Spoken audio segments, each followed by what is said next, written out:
Rock Band 4 takes delight in reminding you why you loved it in the first place, but where it hits the high notes, it also hits the lows. Rock Band 4 picks up right where the earlier games left off, with you creating another band to go on another tour, with even more hilariously pre-randomised band names. To be brutal to the developers, this isn't where the game shines. It feels outdated, it feels low on innovation, and features such as online mode are missing with no real explanation as to why. Talking of innovation, the one piece of different gameplay Rock Band 4 adds from the norm is no more enticing than the career mode. A freestyle solo mode has been added to give you the ability to play certain sections of songs to your heart's content, mash whichever buttons you fancy, and create original, so-called masterpieces. From personal experience, I feel that this was a novel idea which could probably grow tiresome incredibly quickly, and I wasn't far wrong. Not only did freestyle solos grow tiresome, they grew irksome. I actually felt they began to ruin the songs that I was playing. Tracks with killer solos that have these memorable moments have been replaced by something which at concept may have seemed creative, but in practice it's just a plain pain in the ass. Thankfully, with a click of the pause button you can disable this feature and carry on trying 100% Dragon Force's insane Through the Fire and the Flames. Solo set piece is intact. And speaking to the track list, it's another fail I'm afraid. 40 never before heard tracks in Rock Band, 36 of which me and my ever-evolving musical taste couldn't care less about. Classic rock anthems have been nowhere to be seen, and rock and indie music has been substituted for pop nonsense, such as Bruno Mars's insipid Uptown Funk. A glimmer of The Cure, a smattering of Paramore, and the worst Imagine Dragons song choice in a video game. They're the only real twinkles in a clearly burnt out style that is the Rock Band 4 music catalogue. The saving grace for the tracklist comes in the form of backwards compatibility. If you own any previous Rock Band game on 360 or PS3 and purchased DLC or exported your song packs, you can download them from the Rock Band store free of charge, as long as you've remained in the same console family. 360 songs are only compatible with the Xbox One and PS3 with PS4. The real pull for me towards Rock Band over Guitar Hero this time round was this feature, and whilst it was relatively broken at launch, I can say hand on heart that the functions worked, essentially hiccup free. The UI really does need a good overhaul though, as locating songs that you already own can be tricky to say the least. I had to bring up the Xbox 360 purchase history on Xbox.com just to find out what I owned and search for things that way. Adding an already purchased section to the filter can't be too much to ask for, can it?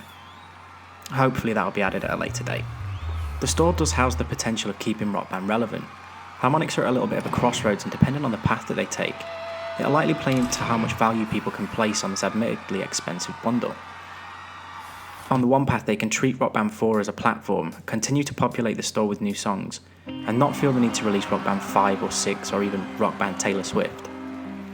But they could also do the exact opposite and oversaturate the market as they did in previous console generations, giving us updates and song packs in the form of disc-based games.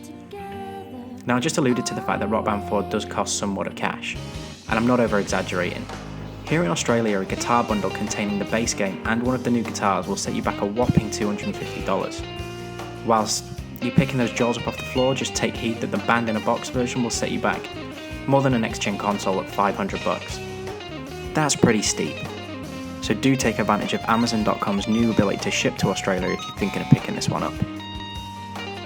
Whilst the price will never be justified, the new guitar controller does actually feel like it's been well built. Aesthetically, not a lot has changed, but the inner workings do feel far more responsive.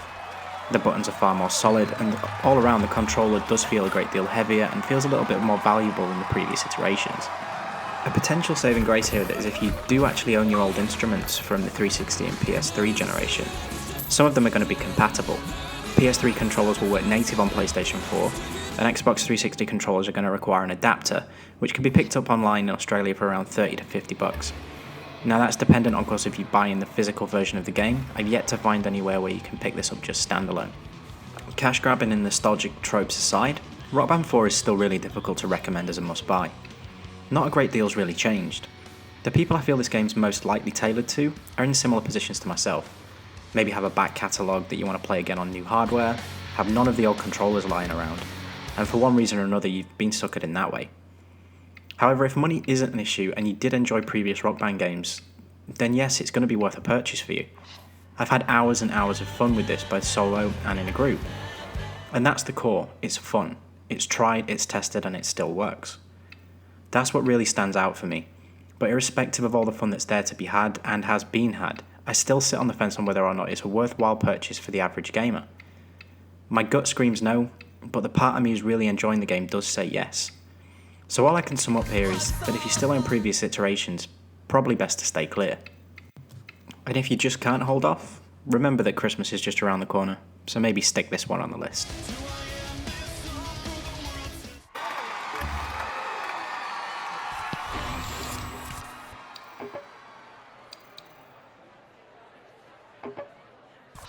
And we will see how godless a nation we have become.